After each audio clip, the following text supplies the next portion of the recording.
Welcome to D Technology. As an ANSYS channel partner, we provide simulation capabilities in the areas of fluid dynamics, structural mechanics, electromagnetics, and systems and multiphysics. D seldom supports ANSYS software in the central United States. We also provide consulting and training for the entire ANSYS software suite.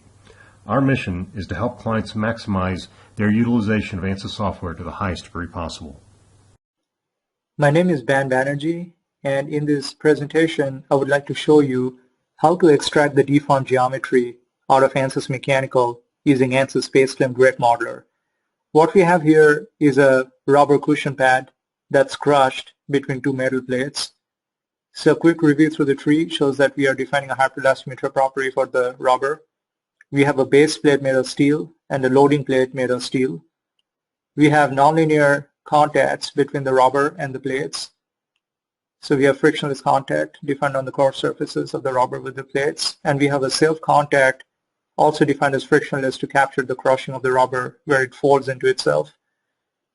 A quick review through the steps. It's a single load step. We're fixing the base and we're applying an asymmetric loading on the top plate, and we use a command object to define a hydrostatic fluid element to fill the rubber with an incompressible fluid.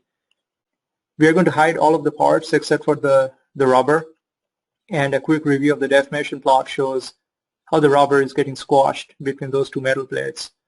Now the goal here in this exercise would be to take the deformed geometry out of ANSYS Mechanical. The way you do that is we hide everything else except for the rubber, and then we take the deformation and then export by right-clicking on it as an STL file. So once we have that STL file, we'll take that into SpaceClaim. So going back into the project page, we drag and drop a geometry block, and then we right-click to open up ANSYS SpaceClaim Grid Modeler, and we open up that STL file. So make sure you change the file to all files and then point to that STL file.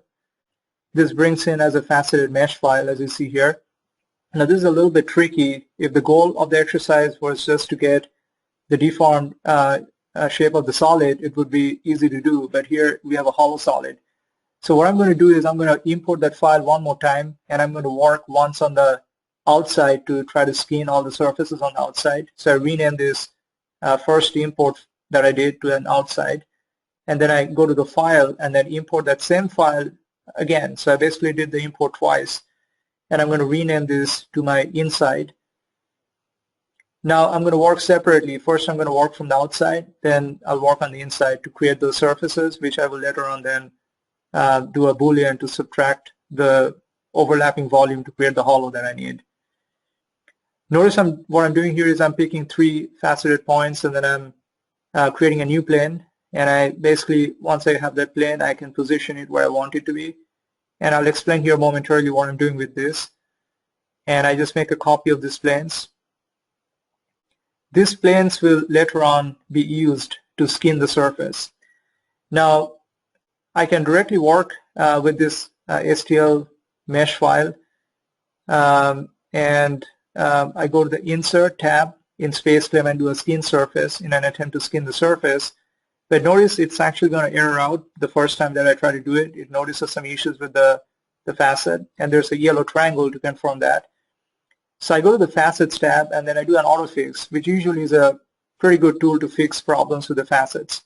In this case, it does go and fix a problem, so that little triangle went away. And what it actually did now, if you go to the section view, is you can notice that it actually made it into a solid. This is okay because we just wanted to extract the outside.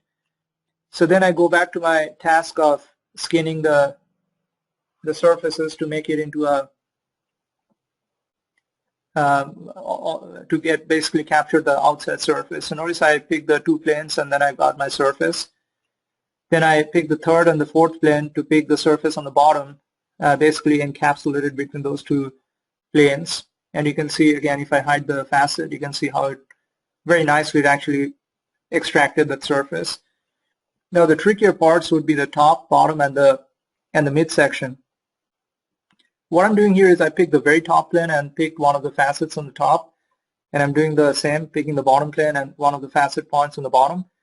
And it does, again, a very good job. It actually goes and creates those nice surfaces to basically cap the top and the bottom. And if I show you the surfaces I've got up until now, you can see I've got everything except for the transition region. And again, to get the transition region, what I need to do is pick the second and the third plane, and now you can see that it'll capture very nicely. You can see the grid outline there. It captures that belly region of the hourglass-shaped profile that we have here. So it does a really great job capturing the entire outside surface. Now that I've got all these different surfaces, I can basically repair it, go to the Repair tab and stitch them to make it into a single surface. And once I stitch it, it actually makes it into a watertight solid, as you see here. Now that I've accomplished the goal of creating the outside, so this is essentially the entire solid, but if you remember, our ultimate goal is to create a hollow shape. To do that, now I'll start working from the inside. So let's just rename the solid I just extracted as my outside cushion, and then I start working on the inside. So I'll just go and delete my earlier steel mesh. Now I'll start working on the inside. Now to work on the inside, what I need to do first is make sure I hide all the facets on the outside. So I click on the Z-axis in the triad, and then I do a box select to unselect all the facets from one side. Then I turn 180 degrees, and then I pick all the facets on the other side, and then I hide them as well. Now I'm left with all the facets on the inside. Now to get those, I go to the Facets tab, and then I can use this really nice tool called Separate, which actually separates this. You can see I can basically pick that one half, and I've got that. Then as you hover your cursor, you can see that yellow highlight basically now grabs that other half. So I've pretty much got the entire round surfaces, the curved surfaces on the inside. I just need to get the top and the bottom now. That's what I'm doing here, is I got the top, now I'm clicking on the bottom, and now I've got the bottom. So if I hide everything else, you can see that I've got my nice inside faceted mesh that I can now use for my geometry extraction. Now, one last thing I need to do is I need to join all those different facets into a single facet. So that's what I'm doing here, is I'm clicking through those and then essentially combining them to a single facet. I've got a single facet at this point, and I no longer need that original import, so I deleted that. Now I want to repeat that exercise I just showed you a couple of minutes ago. I can still reuse my pre-existing planes, and I'll do the skin surface. So I pick the first and the second plane, and then I basically captured the region encapsulated between those two planes, and I got that surface. And likewise, I'm going to go and grab those other regions, like the third and the fourth plane, to get the bottom portion of the cushion. And then I want to get those that midsection, the transition region, which looks kind of complex, but notice how beautifully it actually went in and grabbed to that skin detection. That skin surface tool did a really, really great job capturing that surface. And now I'm basically capturing the top and the bottom. So I've done the top, now I'm working on the bottom. And once I've done that, I've got all my surfaces on the inside. Let me hide all the other things. Now you can see this is my surface extraction on the inside. And then I go to the Repair tab, and then I stitch all the surfaces and make them into a watertight solid.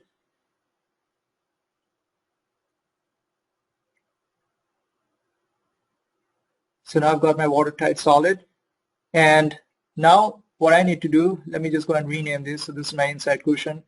What I need to do is basically subtract. So I need to do a Boolean where I subtract the inside from the outside, which should leave me with my end goal, which is to get the hollow solid. So if I go to the section view, I can actually quickly show you what I have here is you can see the entire solid on the inside. Now, if I go to the outside, you can see that they kind of overlap. So what I need to do is go to the Repair tab and then look for interference. And then once I take out the interference by clicking on it, you can see that I'm left with the hollow outside. So once I delete the inside cushion, which is no longer needed, I'm left with the outside cushion, which is a hollow solid. So this concludes my Very short presentation, but I wanted to show you how to extract deformed geometry out of mechanical in using ANSYS SpaceClaim. Thank you for watching.